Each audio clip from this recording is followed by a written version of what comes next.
एक पादरी का विश्वास तब उलट जाता है जब एक उल्कापिंड उसके छोटे से फिनिश शहर में गिरता है और उसके प्रभाव से अराजकता और आपराधिक इरादे भड़क उठते हैं।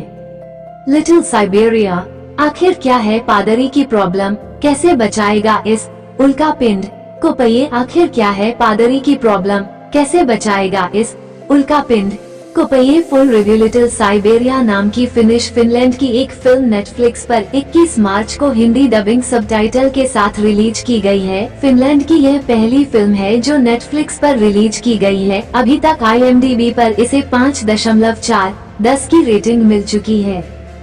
फिल्म का रनिंग टाइम है 1 घंटा 45 मिनट का। आइए जानते हैं क्या ये फिल्म आपका टाइम डिजर्व करती है भी या नहीं। कहानी की शुरुआत फिनिश के एक छोटे से गांव से होती है। इस गांव की हालत अच्छी नहीं है। यहाँ पर लोगों ने आना जाना कम कर दिया है। ये पूरा गांव आर्थिक तंगी से जूझ रहा है, इसीलिए यहाँ रहने वाले ज्यादातर लोगों ने अब यहाँ से पलायन करना भी शुरू कर दिया। रात का समय, चारों ओर सन्नाटा। अचानक से आसमान से एक उल्कापिंड गिरता है। अब गांव के लोग और मेयर को ऐसा लगता है कि ये उल्कापिंड गांव की किस्मत को बदल कर रख देगा। इसे लंदन भेजने से पहले एक म्यूजियम में संभाल कर रख दिया जाता है। इस उल्कापिंड की सुरक्षा की जिम्मेदारी दी जाती है गांव में रहने वाले जोएल नाम के एक पादरी को। जोएल को भी अपनी पर्सनल प्रॉब्लम की वजह से इस गांव को छोड़ना है। जोएल अब किस तरह से अपनी फैमिली प्रॉब्लम के साथ इस उल्कापिंड की रक्षा करता है, यही सब हमें इस पूरी फिल्म में देखने को मिलता है। लिटिल साइबेरिया में क्या है खास? कहानी में कुछ अलग देखने को मिलता है जिसे बहुत अच्छे से हमारे सामने पेश किया गया है। कलाकारों की प्रॉब्लम को जिस तरह से यहाँ दर्शाया गया है, इसमें डार्क कॉमेडी और थ्रिलर देखने को मिलता है। सिनेमाटोग्राफी काफी अच्छी है, जहाँ फिनलैंड के गांव के पहाड़ों पर बिछी बर्फीली चादर फिल्म को और भी आकर्षक बनाता है। हीरो रिताला मल्ला मालमेवोरा टॉमी कोरप्ला की परफॉर्मेंस काफी शानदार है। कहानी कॉमेडी, ड्रामा और थ्रिलर तीनों चीजों को अच्छे से बैलेंस करने में कामयाब रहती है। हल्की फुल्की कॉमेडी के साथ लेंथ के कम होने के कारण आराम से टाइम बीत जाता है। फिल्म का निर्देशन, BGM, प्रोडक्शन वैल्यू ठीक ठाक है। यह अपनी यूनिक कहानी और प्रेजेंटेशन के लिए एक बार देखी जा सकती है। निष्कर्ष मेरी नजर में यह एक एवरेज फिल्म है जो कई जगह कंफ्यूजिंग बनी रहती है। कई सीन ऐसे भी है जो समझ में ही नहीं आते कि ऐसा आखिर हुआ क्यों। यहाँ एडल्ट सीन भी देखने को मिलते हैं, तब आप इसे फैमिली के साथ नहीं देखे तो अच्छा है। अगर आपको डार्क कॉमेडी से भरी थ्रिलर फिल्में देखना पसंद है, तब एक बार अगर देखने को कुछ न हो तब इसे देख सकते हैं। मेरी तरफ से इसे दिए जाते हैं 5 में से 2 स्टार। नेटफ्लिक्स पर लिटिल साइबेरिया एक क्राइम थ्रिलर है जिसमें डार्क कॉमेडी का तड़का है। ये फिनलैंड से है और क्योंकि मैंने कुछ बेहतरीन फिनिश शैली की फिल्में देखी हैं, इसलिए मुझे इससे ज्यादा की उम्मीद थी।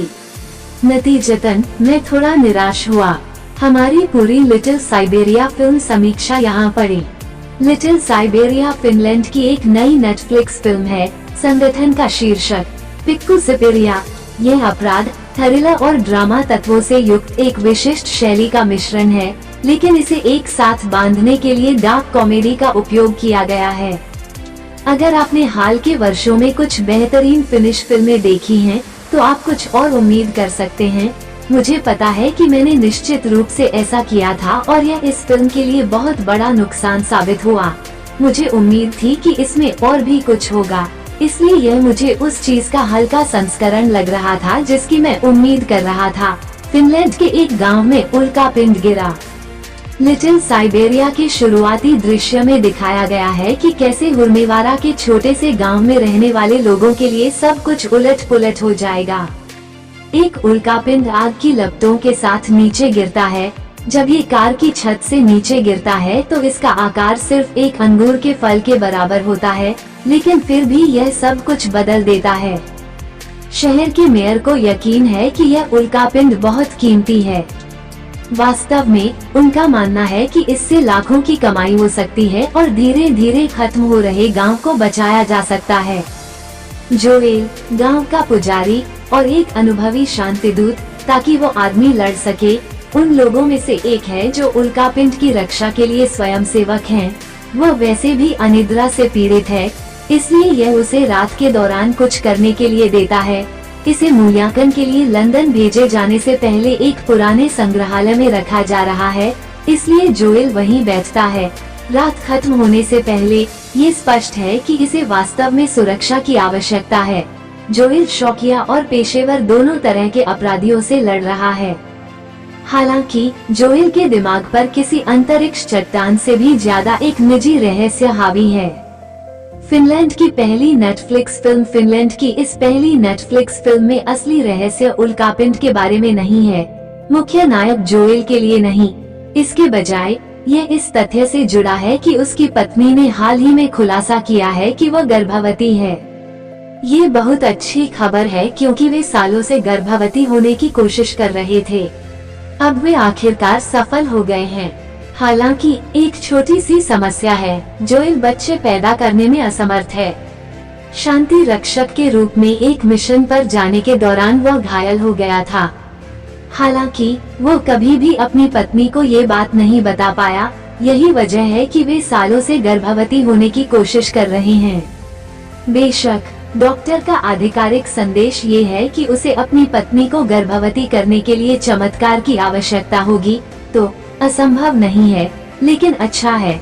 पुजारी को यह विश्वास होना चाहिए कि प्रार्थना से चमत्कार हो सकते हैं, लेकिन उसका विश्वास उतना मजबूत नहीं है जितना पहले हुआ करता था।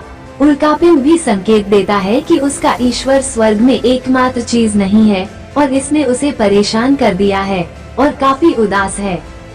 इसके अलावा अब उसे यकीन हो गया है कि उसकी पत्नी उसे धोखा दे रही है। इसका उल्कापिंड से कोई खास लेना देना नहीं है, लेकिन जोएल अपनी पत्नी की गर्भावस्था के रहस्य को सुलझाने की कोशिश करते हुए अंतरिक्ष से कीमती चट्टान की रक्षा करने के लिए जिम्मेदार है। नेटफ्लिक्स पर लिटिल साइबेरिया देखिए। लिटिल साइबेरिया का निर्देशन डोम कारुकोस्की ने किया है, जिन्होंने शानदार टॉम ऑफ फिनलैंड 2017 और टॉल्किन 2019 का निर्देशन किया था, जिसमें निकोलस हॉल्ट ने मुख्य भूमिका निभाई थी। कथानक और इस निर्देशक के आधार पर मुझे उम्मीद थी कि मैं इस फिल्म का आनंद उससे कहीं ज्यादा लूंगा जितना मैंने लिया। ये पहली फिनिश नेटफ्लिक्स फिल्म इसी नाम के उपन्यास पर आधारित है। लिटिल साइबेरिया लेखक एंटनी टोमेनेन द्वारा लिखी गई थी। मैंने इसे देखा नहीं है, इसलिए मैं ये प्रमाणित नहीं कर सकता कि फिल्म कितनी बारीकी से इसका अनुसरण करती है। मैं बस इतना कह सकता हूँ कि यह मेरे लिए बहुत निराशाजनक रहा। मैं उम्मीद करता रहा कि कुछ ऐसा होगा जो मुझे चौंका देगा या किसी तरह से मुझे आश्चर्यचकित कर देगा, लेकिन ऐसा कभी नहीं हुआ। मुझे फिनलैंड की क्रिसमस शैली की फिल्म रेयर एक्सपोर्ट्स बहुत पसंद है और मुझे खुशी है कि उस फिल्म का एक अभिनेता इसमें था। इसके अलावा हाल के वर्षों में मैंने हैचिंग, सिसु और चेनसॉ वेयर सिंगिंग देखी है, जिसकी मैं अत्यधिक अनुशंसा करता हूँ। ये सभी फिनलैंड से हैं और मुझ पर और उन्हें देखने वाले अधिकांश लोगों पर बहुत गहरी छाप छोड़ी है। फिनलैंड से बहुत सारे बेहतरीन प्रोडक्शन हैं, इसलिए मैं मानता हूँ कि मुझे और अधिक की उम्मीद थी। शायद यह मेरी गलती थी, लेकिन मुझे बस उम्मीद थी कि यह फिल्म अच्छी और मनोरंजक होगी। मेरे लिए ये वास्तव में दोनों में से कुछ भी नहीं थी, लेकिन हो सकता है कि अन्य लोगों बिना किसी अपेक्षा के को बेहतर अनुभव हो। रिकॉर्ड के लिए यह एक बुरी फिल्म नहीं है, लेकिन यह मेरे लिए निराशाजनक थी। लिटिल साइबेरिया 21 मार्च 2025 को नेटफ्लिक्स पर वैश्विक स्तर पर लॉन्च होगा। विवरण: निर्देशक डोम कारुकोस्की, पटकथा लेखक मिन्ना पंजानिन और डोम कारुकोस्की, कलाकार ईरो रिताला, मल्ला मालमेवारा, टॉमी कोरपेला, माटी सोसालो। कथानक: पादरी का विश्वास तब उलट जाता है जब एक उल्कापिंड उसके छोटे से फिनिश शहर में गिरता है और उसके प्रभाव से अराजकता और आपराधिक इरादे भड़क उठते हैं। ऐसे ही वीडियो देखने के लिए हमारे चैनल को सब्सक्राइब करें। धन्यवाद।